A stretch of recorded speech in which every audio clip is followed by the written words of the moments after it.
धर्मांतर प्रकरणात अडकलेली निदा खान असो की वासनान ज्योतिषी अशोक खरात, या दोघांनीही धार्मिक ओळख असलेल्या नाशिकची कुप्रसिद्धी केली.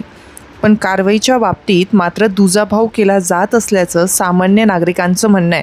खरातनं महिलांच्या भावनेचा गैरफायदा घेऊन त्यांचं शारीरिक शोषण केलं. बरं, 1-2 महिला बळी पडल्या असत्या तर गोष्ट वेगळी होती, पण शेकडो महिलांचा त्यात समावेश होता. दुसरीकडे त्याने भरपूर काळा पैसा तसंच संपत्तीही कमवली. हे करताना तो बडे अधिकारी राजकारणी खिशात घेऊन फिरत होता. ज्यावेळी त्याच्या काळ्या कृत्याचा पर्दाफाश झाला त्यावेळी सारेच जण अडचणीत आले. विशेष म्हणजे त्याची बायको कल्पनाच्या नावावरही मालमत्ता असल्याने त्याच्या काळ्या कृत्यात तीही सहभागी असण्याची शक्यता आहे. एका प्रकरणात तर तिच्या विरुद्धही गुन्हा दाखल करण्यात आलाय.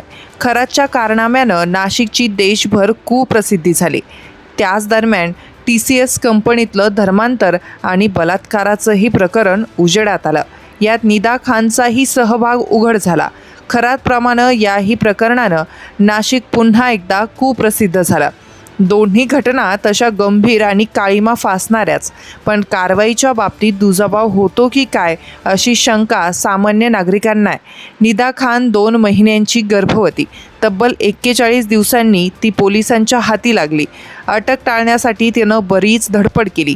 पोलिसांनी तिला अटक करण्यासाठी मुंब्रा, संभाजीनगर असं जंग पछाडलं. हीच तत्परता मात्र खरातच्या बायकोच्या बाबतीत दिसून आली नाही. गुन्हा दाखल झाल्यापासून ती गायब आहे.